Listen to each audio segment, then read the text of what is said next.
At the age of 5, she could draw a bow and hit the bullseye. By 6, she had learned to wield a long sword and spar with her fierce father. She had great wisdom in her young mind. When she couldn't defeat her father in combat, she pretended to be stabbed. Her father fell for the trick, hurrying over to check her wound. Seizing the moment, she launched a quick counterattack with a single sword swing. Her father broke into a broad smile. Well aware he had a resourceful daughter, she climbed onto her father's iron throne and declared that, just like him, she would become the chieftain of the tribal alliance. As the king of the Massagetae, her father expressed his support and told her, a queen must be brave, fearless, and wise. She vowed, I will protect our people just as you do. Her father replied, you will be even greater than me. The path to becoming a strong leader leaves no room for overly close bonds with loved ones. That night, she had a nightmare. A lion blazing with fire approached her step by step, about to devour her whole. Her mother had died in childbirth when she was born, so she went to her father for comfort. Her father wrapped her in his arms, yet he was already powerless to protect himself. Several cold arrows shot through the door. Her father's subordinates had joined forces to betray him. Grabbing her sword, she fought side by side with her father, but more and more enemies poured in. In the critical moment, her father ordered his trusted aide to take her and flee, leaving himself alone to fend off the attackers. Once a grassland king whom even wolf packs would bow to, he was still just flesh and blood, in the end easily pierced by a sharp blade. The first lesson the grasslands taught Tomyris was to remember this blood feud forever. That night, flames lit up the sky. She jolted on horseback. Wherever the horse trod, the fierce wind scattered the grass. They didn't stop until dawn broke, hiding deep in the dense forest. This dangerous land, cursed by the grassland people, held hidden truths behind her father's murder. At that time, the most powerful force on the Central Asian grasslands was the Khwarezmians. They were vassals of the Persian Empire, with developed productivity from irrigating farmland and raising livestock. Two of her father's former subordinates, Kavaz and Curtin, had once tried to persuade him to trade with the Khwarezmians, exchanging furs for salt and cloth. But her father believed that the gains from plunder far exceeded trade profits, and trading would be no different from opening the tent door to let wolves in. Moreover, gold and silver can never feed cattle and sheep. After being rejected by her father, Kavaz and Curtin finally made up their minds to kill him. Tomyris was raised by her father's trusted aide, her uncle, and her sole life goal became revenge for her. Revenge was the only path back home. In the depths of the forest, her small figure practiced archery endlessly. Having lost her father, the girl could now draw a bow without his help. By the time she had mastered shooting with perfect accuracy, she had grown into a young woman, but revenge still seemed far out of reach. Every time she asked when we can fight, her uncle would only tell her to keep enduring. One day, unable to wait any longer, Tomyris found her uncle and said, I want to kill Kavaz before he grows old. Her uncle replied, hatred has clouded your eyes. Tomyris was tired of hiding and refused to stay there any longer. She stepped out of the forest that had trapped her for so long for the first time. Yet that night, she dreamed again of the winged lion from her childhood, pitch black, as if awakened from hell. This time, the beast's eyes were even more ferocious, and she could already smell the approaching scent of death. She ran back to the forest in a panic, only to find the camp ransacked. The female relatives had all been abducted, and her uncle and his men had been killed. The murderers had just left. Her uncle, clinging to his last breath, could only say, I'm sorry. I'm sorry I couldn't protect our family. Hatred took control of her once again. She chased after the attackers alone, determined to ambush this group of ferocious beasts on the way. Facing a band of burly hunters, she dared to fight with just a bow and arrow, her movements swift and decisive, fighting with a reckless, life-or-death intensity. On the grasslands, those who fear losing will never win. Those who fear death will never meet a good end. The leader of the hunters knocked her down repeatedly, but the blood oozing from her body reignited her fierce nature each time. At the moment of life and death, she picked up a broken wooden stick from the ground and drove it straight into the hunter's forehead. By her own strength, she wiped out the entire nomadic team and avenged her uncle. This was Tomyris. The fate of the Central Asian grasslands awaited only her sword to decide. Tomyris rode away on her horse. The wounds on her body throbbed with pain, and soon she fainted from excessive blood loss. Her horse carried her into the territory of the Sava dragon tribe, where Sardana, the chieftain's daughter, saved her, but her injuries were too severe. Even the tribal priestess could do nothing more. After doing all they could, the rest was up to fate. Yet if it had been up to fate, she would have died on that bloody night years ago. Driven by her desire for revenge, Her body miraculously recovered after days of unconsciousness. The chieftain of the Sava dragon tribe had once been her father's friend, so he agreed to take her in on the condition that she stay out of trouble. To plot her revenge, she had no choice but to endure again. 10 years passed before she stepped back into the outside world. Grassland tribes revered military prowess. They even hung human heads directly on their horsebacks. Sardana explained to her, "A brave man will only take notice of one kind of female warrior. She must have claimed the bones of 3 enemies." Tomyris asked Sardana, "Are you married yet?" Sardana replied, "I have enough bones to be married, but no warrior is worthy of me." She then asked Tomyris, "How many enemies have you fought off?" Tomyris answered casually, "Enough to marry a husband twice over." The two were destined to be closest friends. With Sardana's help, Tomyris quickly adapted to this way of life. Every night, the bonfire parties were filled with laughter. She occasionally felt like she fit in for a moment, but always drifted off into a daze. In this world, she had no family left and thus had lost the ability to be happy. It was hard to suppress the heart that boiled with revenge. Every day during her period of lying low, she would ride her horse through the fierce grassland winds, letting the wind lift her soul and temporarily make her forget the burning urge for revenge. In the end, she would lie down in a deserted spot, missing her mother and yearning for her father. At the same time, Tomyris secretly vowed to reclaim everything her father had once owned. She kept reminding herself, lest the hatred of the past be worn away by the day-to-day calm. She waited in the Sava dragon tribe for several more years, constantly strengthening her combat skills and joining the warriors in battles. They frequently raided Khwarezmian territories, burning,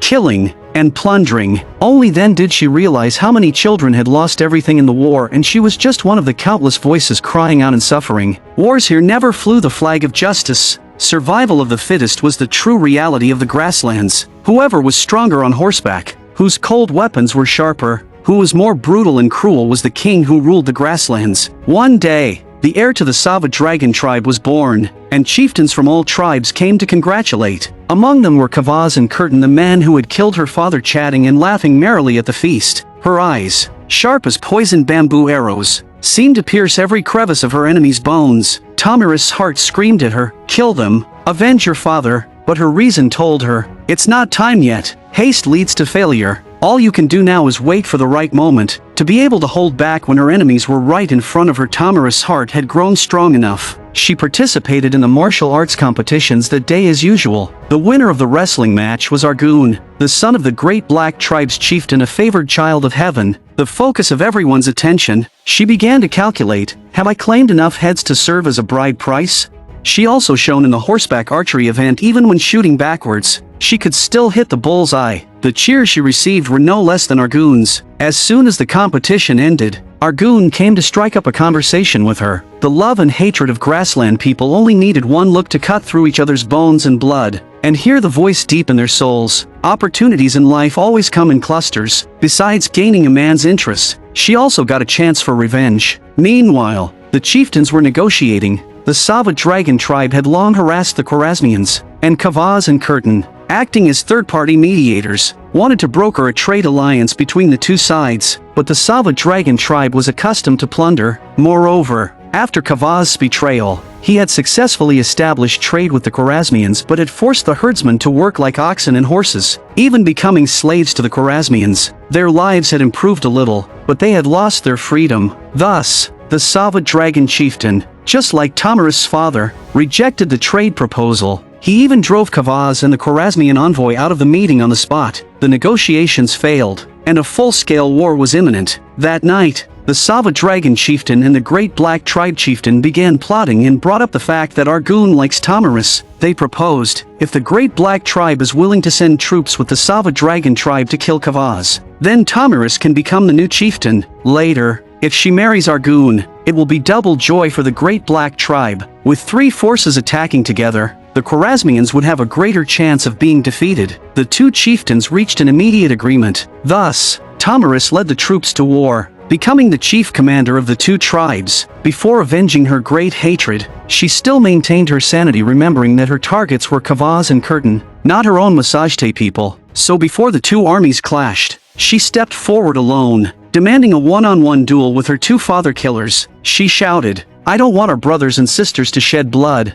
As soon as the words fell, she charged forward and killed Kavaz and Curtin. Kavaz and Curtin's sons tried to avenge their fathers, but were easily subdued by their own clansmen. No one wanted to shed blood, just as no one wanted to be treated like cattle and horses. They quickly accepted Tomyris' return and made her the queen of the Massagetae. After 20 long years, she could finally return home with honor, and her father could finally rest in peace. Word of the victory on the battlefield spread. She had won without losing a single soldier, turning the female warrior into an instant legend. But her path to becoming a god didn't end there. The Sava dragon tribe, the Great Black Tribe, and the Massagetae under her command joined forces to attack the Khwarezmians. The Khwarezmians had a system allied with the Persian Empire. Their chariot warriors were well equipped, all protected by armor, and their military strength was enough to overwhelm any single tribe. In contrast, her own army had nothing but their flesh and blood. But Tomyris didn't give up. The grassland cavalry were no pushovers. They came and went without a trace. History was full of battles where small forces defeated larger ones and split enemy lines. On second thought,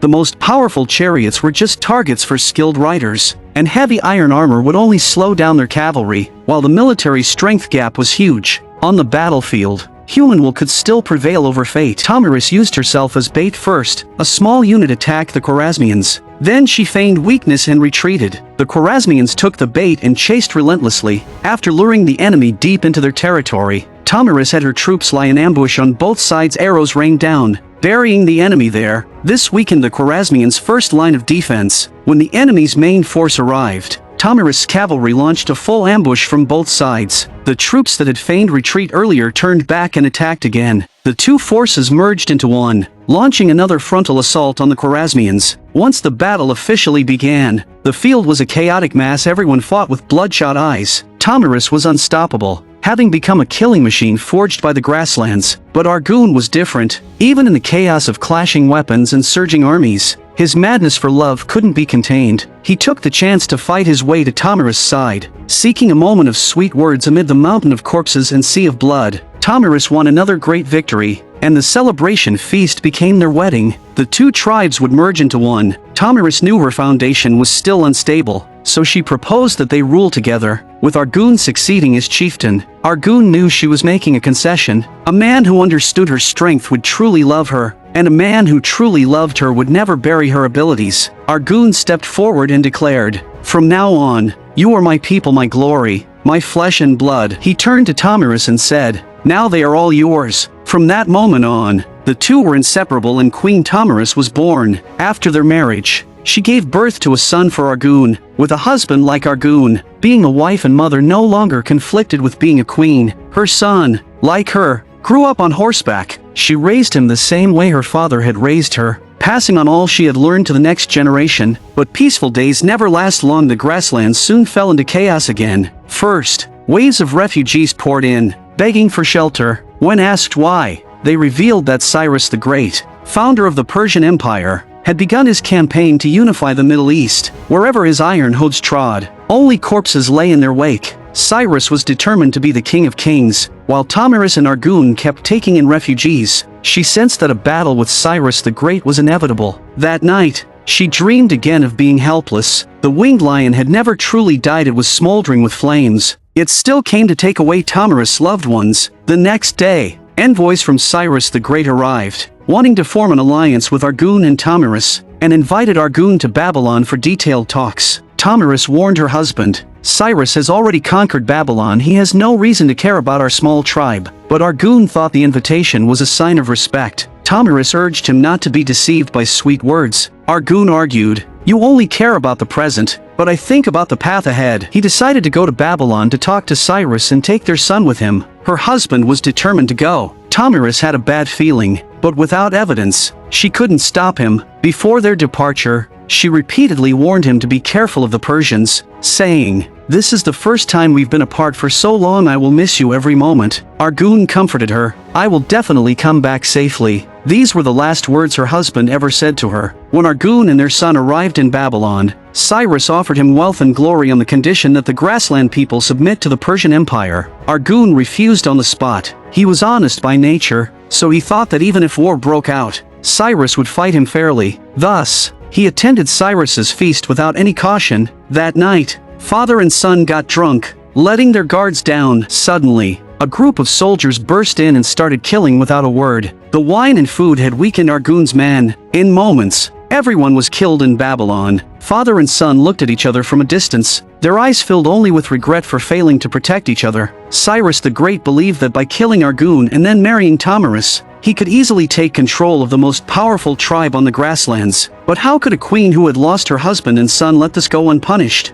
When the news reached the grasslands, Tomyris gave herself only one night to grieve. The next day, she pulled herself together, her eyes filled with the desire for revenge. Enough to make anyone tremble. When the envoy proposed that Cyrus wanted to marry her, she drove her sword straight through his heart. Some in the tribe objected, not wanting to make an enemy of the powerful Persian Empire. But Tomyris saw through the truth. The moment Cyrus set his sights on the grasslands, everyone was already in great danger. To not resist was to kneel. Those who knelt would be treated like cattle and horses. The weak would lose their freedom, while the strong would fight until the end to regain their dignity. She rallied all forces and formally declared war on Cyrus. Cyrus was enraged. He put aside his plan to conquer Egypt, immediately reorganized his troops, and marched north. Tomyris quickly gathered all tribal chieftains to fight Cyrus with their backs to the wall. Tomyris told everyone, once the war starts, no one will survive alone. But in this critical moment, the chieftains only cared about their own interests, asking Tomyris, "What rewards can you give us?"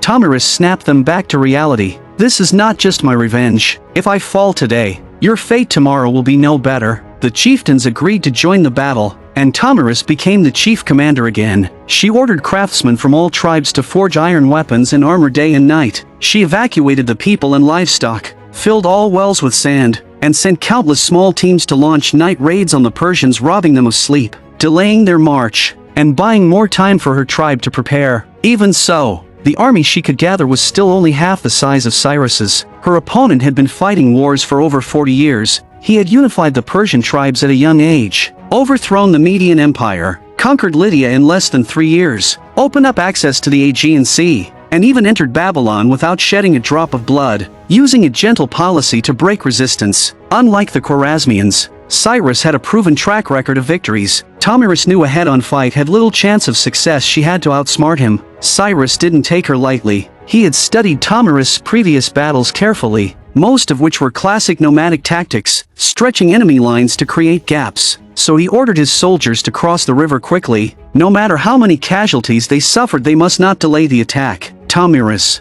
however, took a different approach. She believed that to win, she had to catch the enemy off guard and kill Cyrus directly in the battle. Without a leader, his army would fall into chaos. She targeted Cyrus specifically, ordering her tribe to select 100 of their strongest warriors. She named them the Iron-Armored Hundred Slayers, hiding them in the very center of her army to protect them. The night before the battle, the lion appeared in her dream again, but this time, she had nothing left to lose. She was already alone. She drew her short sword, determined to fight the beast that had haunted her for so long. She would no longer let this demon from hell curse her, lingering over her soul day and night. In her nightmare-like life, she had already killed her own fear. The next day, she charged bravely into battle. Still at the very front, what did it matter if thousands of troops came for her?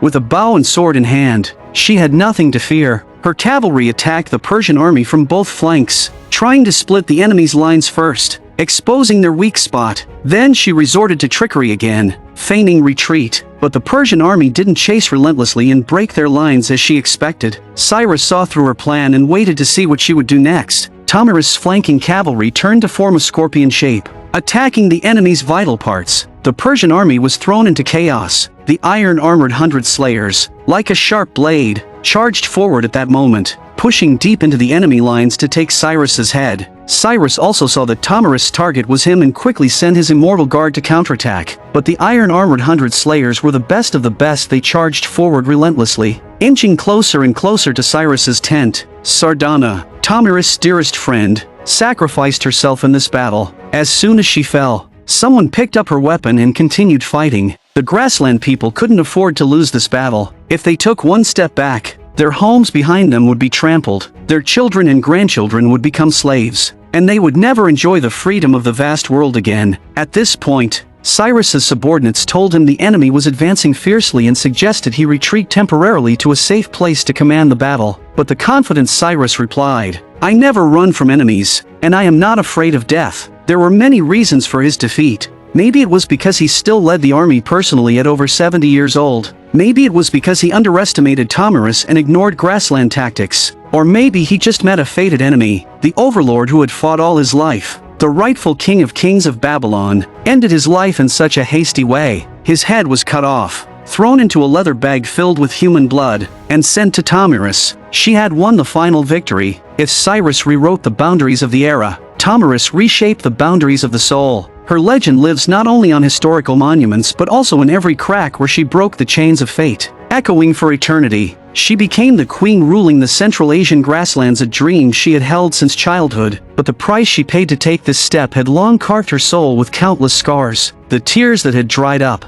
the silent cries, and the blood that seeped from her body only to be quickly wind-dried all became the unseen cornerstones beneath her throne. In her leisure time, the queen would ride her horse freely across the grasslands. She was fulfilling Argun's blessing to her. May your days be bright, and your nights be peaceful. I'm a movie enthusiast. Please subscribe to my channel, and I'll see you next time.